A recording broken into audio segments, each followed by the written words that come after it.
Okay, before I continue on into Amos 3, I want to go back to these verses here in Amos 2, from verses 6 through 8, where they list off several specific things the Israelites were doing. And I want to go back to the law in Exodus and Leviticus and Numbers and Deuteronomy and read out some verses where these laws are laid down that these people are now breaking. I'm going to do this again later on as we go, because this isn't going to be it. These couple of verses here in chapter 2 are not it as far as the charges Amos lays against Israel. He's got more to say in later chapters. The reason why I'm doing this, I'm going to do it again when we get to those other chapters later on, is because I want to emphasize and explain and show how the prophets are not speaking in a vacuum. Okay, when they come along and they give their sermons and they preach and they speak their message, they're not just making things up. Okay, they're not just talking in the wind and saying all these inscrutable things no one can understand. You know, when you think of prophet, we have a very different understanding of prophets and prophecy than what, at least as far as the Bible is concerned, we actually should. Okay, we think of prophets as a prophet as someone who comes along, predicts the future, probably in some vague, hard to understand way, and then it's all about whether or not his prophecies come true like 1,000 years later or something. Okay, that is not what the prophets did. The prophets came along and they spoke the word of God to the people.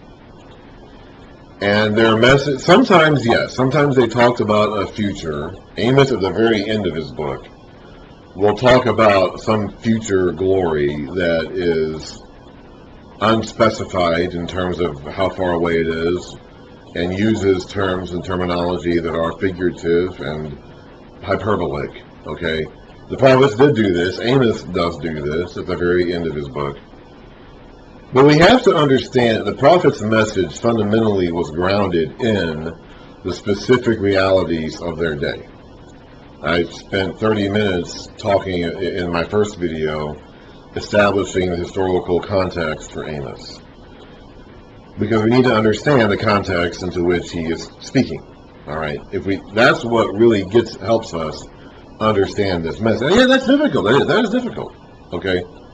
I spent my intro to Amos video was 30 minutes long. I spent a week preparing for it, and even that week I spent preparing for it was based off of studies I've been doing for years now. Okay, it's like I didn't just make this all up in the last week. I just spent the last week preparing for this particular video, which took me 30 minutes to get through when I finally sat down to do it. It's like, yeah, that takes some effort. Okay, that does require some effort on our part. If we're going to know this, if we're going to understand this, we will have to make an effort. We will have to decide that we're going to do that and take an effort to do that. Okay? It's not just going to be given to us. It's not something that's just going to come to us. Reading through this, you're not going to get this on your own. You're not. You really are not. Now, you can understand, I guess, the substance of Amos's message, but to understand some of the specific things he's talking about, you will need to put some effort into that. And we should put effort into that, because that is what really opens it up and makes it come alive. Without doing that, it's extremely easy, and I think almost inevitable, that we're just going to look at these prophets as being just, a page after page after page of this dense, flowery, poetic language that makes no sense. It means whatever you want it to mean, basically. And we can do that. That's very easy to do that. Like at the end of Amos, when he does start talking about this future glorious reality, it's very easy to take that and make that mean whatever you want it to mean, okay? And if we don't ground ourselves in the specific message the prophet spoke to the people, that's what we're going to end up doing. And it's inevitable, I think, that we're going to end up doing that.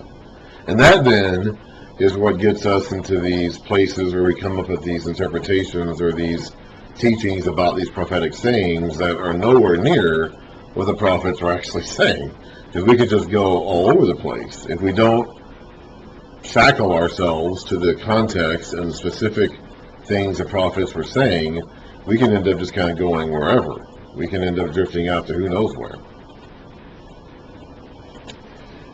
So, to help emphasize this, I am going to go back then now, as I read through some of these verses, to some of the specific passages in the law of Moses that have laws that cover these behaviors that these people are breaking. Amos isn't just saying this stuff. Okay, now he's not just talking about these things for the sake of talking about them. He is calling out specific things they are doing that are breaking specific laws that God gave them. I have a handy-dandy note card here with verses listed here that will help me cite some of these passages. My eyeball. Oh.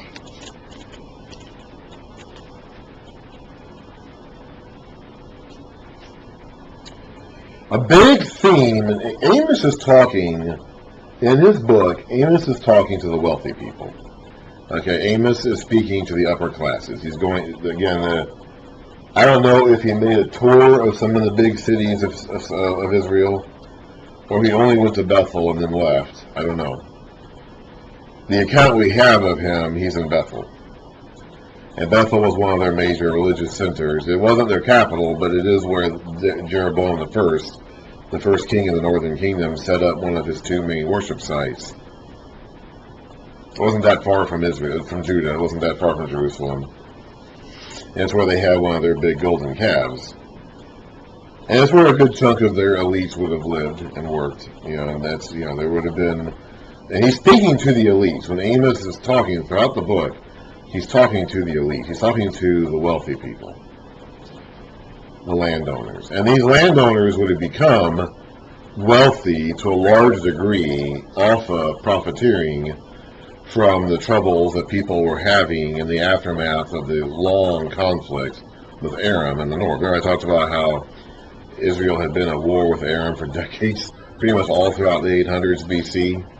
They had been fighting Damascus, the capital of Aram, and the kings of Aram, just endlessly, it seems, throughout the last 100 years. And during that time, it impoverished those long decades of conflict with Aram, which have ceased.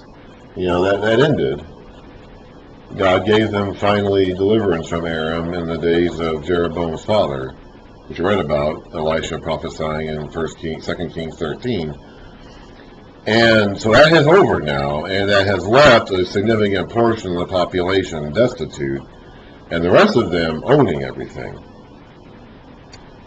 So here are some of the passages that pertain to some of these things. And those are the people that Amos is talking to, those the wealthy ones, the landowners, the people who have collected all these debts, who have forced their brothers into being poor.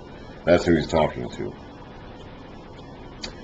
So here we are. Let's go ahead now and read the passage out of Leviticus. Leviticus 25. All of Leviticus 25 is about debts and payment and land and things like that. This is where earlier in the chapter they get the teaching of the year of Jubilee, when all debts were to be canceled, and everything was to be reset back to the way it was when they first came out of the land. And down here in verse 35, we'll start in verse 35 and read a few verses. It says this: If one of your countrymen becomes poor and is unable to support himself among you, help him as you would an alien or temporary resident, so that he can continue to live among you. Do not take interest of any kind from him, but fear your God, so that your countrymen may continue to live among you. You must not lend him money at interest or sell him food at a profit. I am the Lord your God, who brought you up out of Egypt to give you the land of Canaan and to be your God. If one of your countrymen becomes poor among you, and sells himself to you, do not make him work as a slave. He is to be treated as a hired worker or a temporary resident among you. He is to work for you until the year of Jubilee, which we talked about that earlier in this section. Then he and his children will be released, and he will go back to his own clan and to the property of his forefathers. Because the Israelites are my servants, whom I brought out of Egypt, they must not be sold as slaves. Do not rule over them ruthlessly, but fear your God. So here we are in chapter 2 of Amos, verse 7, and it says, They trample on the heads of the poor as upon the dust of the ground, and deny justice to the oppressed. Before that it says, they sell the righteous for silver, and the needy for a pair of sandals. So they were not following these commands to treat the poor among them gently.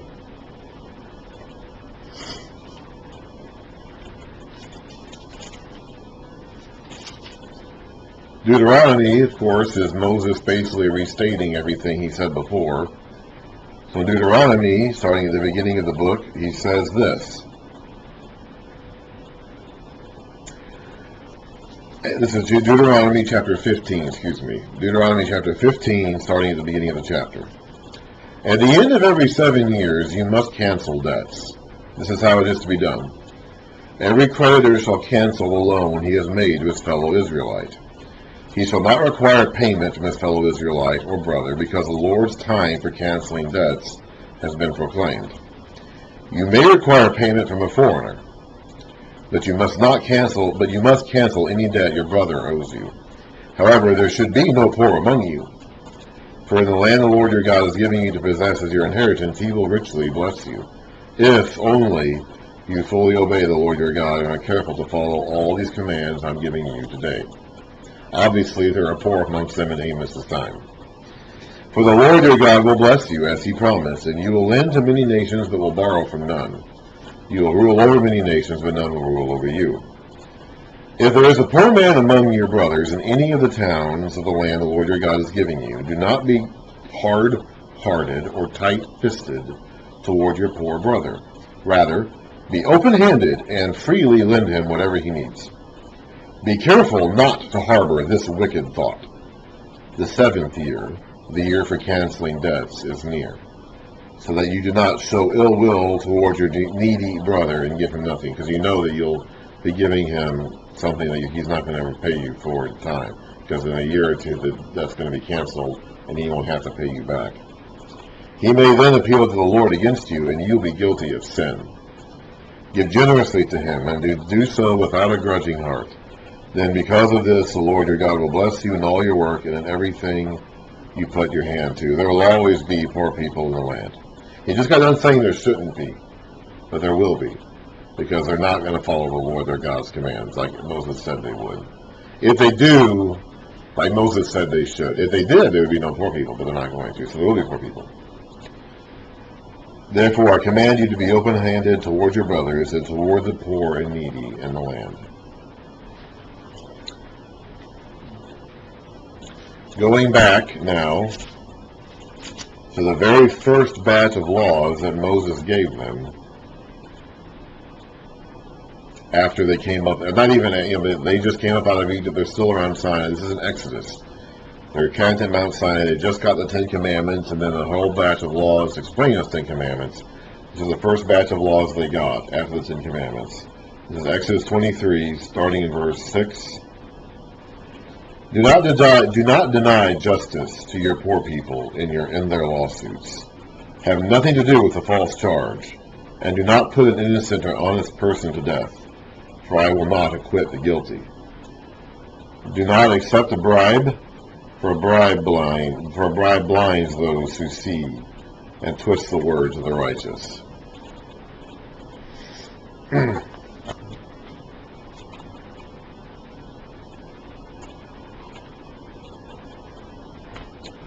Let's look at Leviticus 18.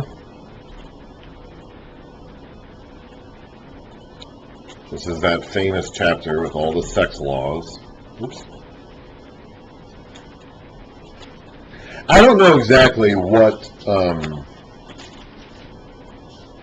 when Amos says father and son use the same girl, I don't know exactly what kind of relationship that is. Is it a shrine prostitute?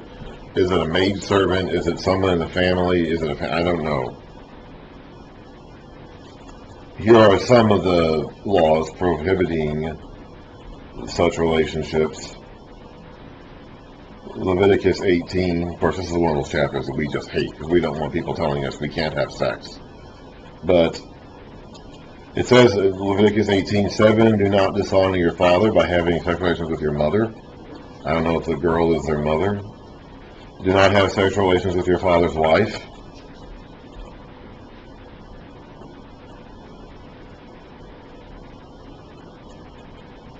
Or do not have sexual relations with your daughter-in-law.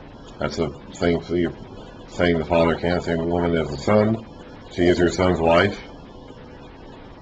Do not have sexual. Well, that's a different one. What to do?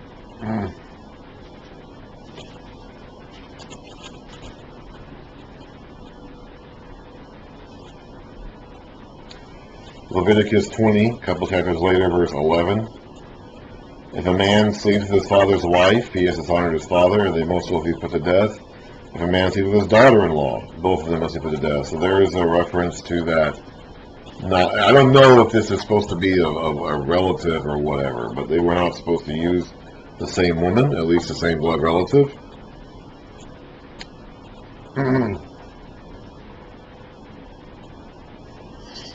What to do? Going back again to the beginning of the law in Exodus.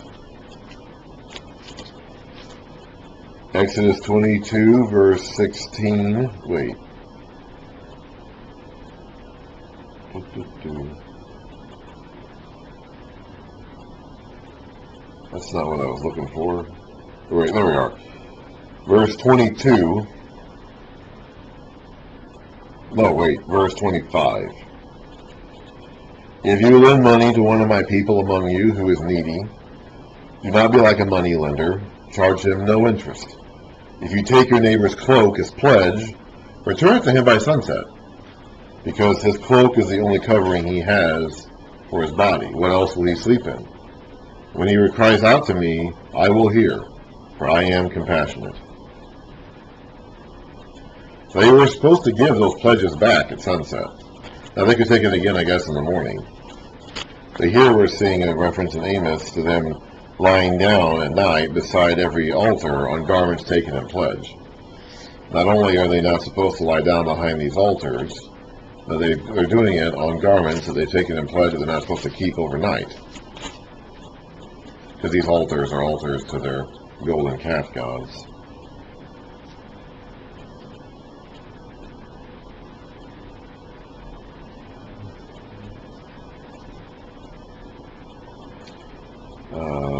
That's later on.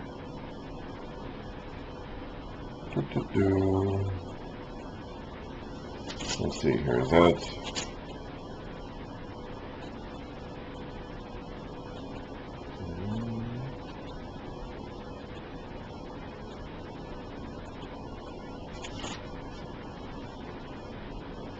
Okay. I think that's... I have a lot more listed here, but that's for later in the book.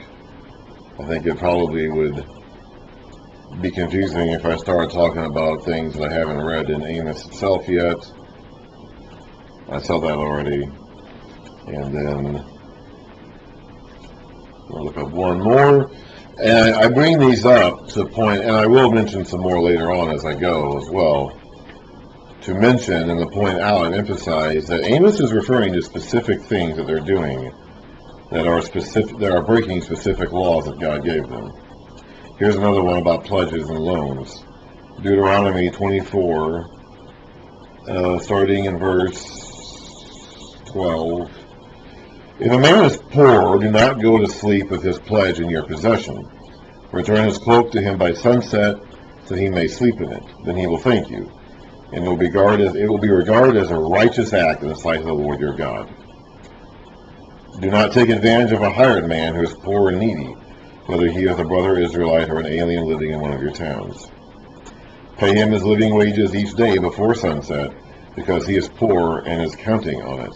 Otherwise he may cry to the Lord against you, and you will be guilty of sin. Chapter 6, skipping a verse down to 17. Do not deprive the alien or the fatherless of justice, and do not take the cloak of the widow as a pledge. So with widows, you aren't supposed to take their cloaks at all. Not just take them and return them back to them at night, but not take them at all. So I say, and I'll bring up more. See, I have several more listed here and even some in the back. And the reason why I do this, again, as I said, is to emphasize that these are... Amos isn't just talking about things. He's not just making things up. He's not just saying nice things or powerful things or just getting up there and just talking. He is referring to specific things that they're doing that are breaking specific laws that God gave them.